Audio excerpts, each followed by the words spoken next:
Let's talk about the shame loop. Shame makes you hide. Hiding makes you lie. Lying deepens the feeling of isolation and loneliness. And that isolation and loneliness now confirms the shame that you've been carrying. This is the shame loop, and this is basically what is at the heart of the late bloomer experience. Let's talk about it. When I made up my mind to come on YouTube and start creating content about late blooming and shame, I first of all searched YouTube for other creators that are doing the same thing, Nigerian creators specifically, but alas, I couldn't find a lot of them. And it was so funny to me because what do you mean that in a country where 70% of youth and millennials are living below the poverty line, there aren't enough content creators coming out to talk about late blooming? And then it even made it more obvious to me. It's all about shame. People are much more interested in packaging content, how to look like you're successful, how to look like you're doing well when you're not really doing well. No one is talking about late blooming because they're ashamed.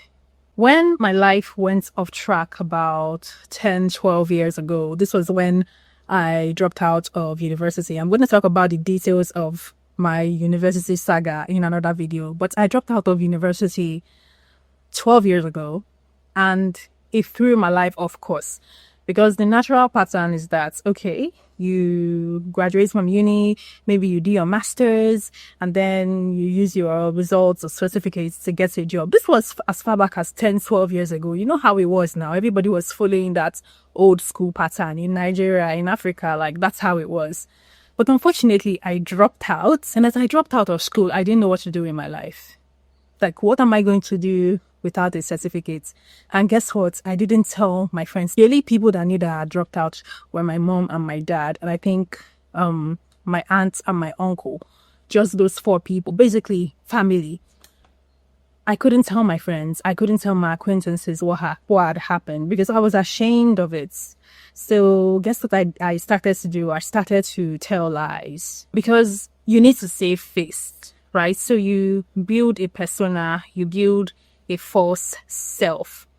You want to look like someone who is successful, who has his or her shit all figured out. I couldn't really share what had happened to me in school with anyone. It was a very traumatic experience because I was going by a very dated plan, a very dated itinerary.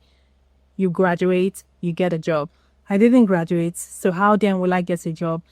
This was 10, 12 years ago before the emergence of content creation and working remotely. That kind of created a divide. Now, what I mean by this is I'm seeing my friends, right, and my peers moving far ahead. And because I'm ashamed and I cannot come out and talk about the reality of my situation, I'm left alone. And I feel isolated. So I can't find anyone who relates to me because I can't be honest about my situation. There is this unbridgeable gulf between me and every other person around me. If you've tasted this particular flavor of late blooming, you know exactly what I'm talking about. You will literally go for years lying to the people around you. Before you know it, 1 year has passed. You've kept the light. 2 years has passed. 5 years has passed. I haven't really been doing anything for the past 7, 10, 15 years. You don't come out and say that, especially when people value honesty in relationships so much. So when you come to this realization, what then do? You start to withdraw from your friendships. At least that was what I did. I started to slowly withdraw from my friendships. I would not pick calls. I would not reply messages. I would not go to places where I was invited to because I felt alone. Because I had done it to myself. Because I had created a very wide gulf that was unbridgeable. You avoid questions about your work and your life. You exaggerate the progress that you're making or not making in life. You start to withdraw from your friends' lives, even some family. You withdraw from social situations and everything because God forbid someone asks you, God forbid someone passes the mic to you to ask you, so what do you do? You curate a version of yourself that can survive conversations. And this is where what I like to call the false self starts to emerge. You even dissociate from yourself, your true self, because you have to inhabit this false self that you've created, this false self that makes you feel important, that makes you feel less of a failure. And you're sending all your emotional investment into this false self. And that's even further deepens the feeling of isolation, because not only do you no longer know yourself, not only do you no longer identify with yourself, people also do not know who you are. They don't know who you are anymore. All they see is this false self that they think is you. But you know damn well that it's not you. Oh my goodness. Like, if you know what I'm talking about, you know. Imagine living a life of 5-10 years. In my case, it was for 12 years. I lived a lie for 12 good years. People did not know how bad my situation was. Imagine going through what I was going through, and you haven't even figured out how to build something tangible for yourself. You haven't really acquired any tangible skill. You haven't figured out how to create income for yourself. Because, I mean, all of this involves you being honest with yourself and with the people around you. And if you're not ready to do that, you're simply just not ready. So you simply do nothing, and then life passes you by. No one can relate to you anymore, not because what you're going through is so inconceivable, is so strange, but because you've been projecting a false self that people have come to see and think that is you. But you know it's not you. You know you've been living a lie. And oh my God, it's so isolating. It's so depressing. How do you ask people for help if they don't know who you are or where you actually are in life?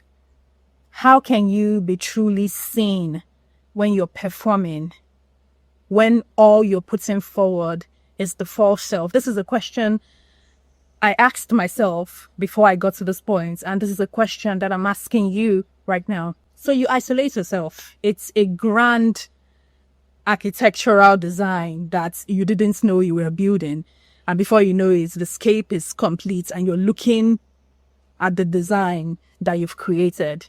You're looking at your grand design, the only thing that you've manufactured in the past 5, 10, 15 years of your life.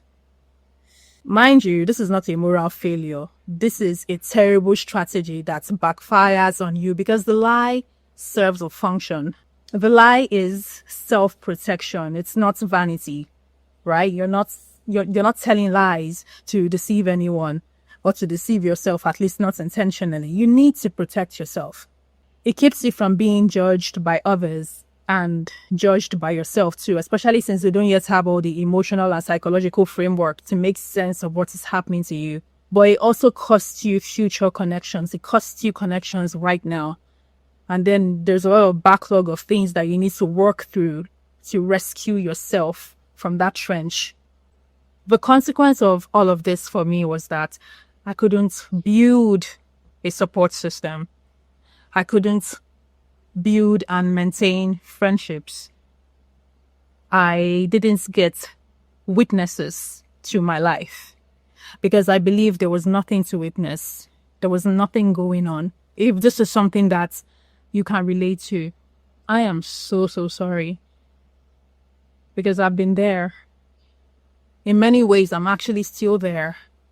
It's something I'm still working through right now. All of that reinforces the false belief that you are defective, very defective, that your own is different. My own is so different, and the world is passing you by. And this is the way that shame is born. The shame loop at the heart of the late bloomer experience is reinforced by lies. And the lying is an adaptive behavior that became maladaptive. It is psychologically accurate and defensible. It is not a moral judgment. So if you're watching this and you relate to what I'm saying, I wanted to give yourself some grace. And having seen the shame loop for what it is, how it makes you hide, and then makes you lie, and then makes you isolated, and then loops back and reinforces itself. I hope you can demystify it and break away from it. In my own case here, there were many instances, there were many times in the past years where I really, really, really wanted to stop performing, wanted to drop the persona and the lies and everything and come out and be honest with the people around me and myself. But when you see that the person that you graduated with is done with PhD and is married with kids, right? How do you go to that person and say, I never graduated?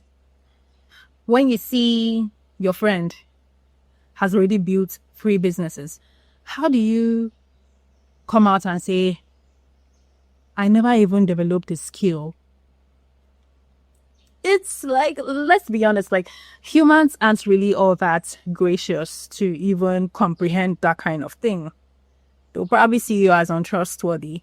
Then again, maybe it's my paranoia speaking, but you get my points. How can you look at your friends, look at family, look at people around you and feel like you belong when you can't even cleanly explain your life anymore? When they are looking at your false self in, let's just say, 2022. But you know damn well that the last real version of you that they know for real is dated all the way back to 2014. How do you explain the gap? Just in case anyone is interested, my name is Janine. I'm 33 years old and I'm actively sorting through shame as a late bloomer in Nigeria. If this is something that you're also experiencing or you can relate to, kindly follow my YouTube channel because I intend to be honest and vulnerable with my own experiences so that every other person can feel free and let go of the burden of shame. So I'm going to end this video with this. What is the cost of remaining in the shame loop? Time stagnation, skill stagnation, emotional numbness, feeling like an alien, and your life getting smaller and smaller and smaller. I'm not going to get preachy about this. I'm not even going to offer a resolution. But if you're watching this and this is you, I want you to reflect on it, right? I want you to see if what the lies is costing you is worth remaining in it and what you're trying to protect yourself from. If it's the gaze of other people, I want you to ask if they are even all that important. Because this is your life and you're the main character and no one else matters. I'm by no means done talking about shame. I'm by no means as vulnerable and as honest as I should be because it's very heavy. And if I were to get into it as much as I would like to, I think I would actually cry on camera. And I'm honestly not ready to do that right now. So I'll stop here today and I'll talk about it some other time. If you're just like me and you're actively coming out of your hole, of your shell, you're actively and brazenly taking agency of your life, building skills, feeling alive again, I am proud of you. I am really, really proud of you. And I think you're an inspiration. Thank you very much for watching up until this point. See you in my next video. Bye.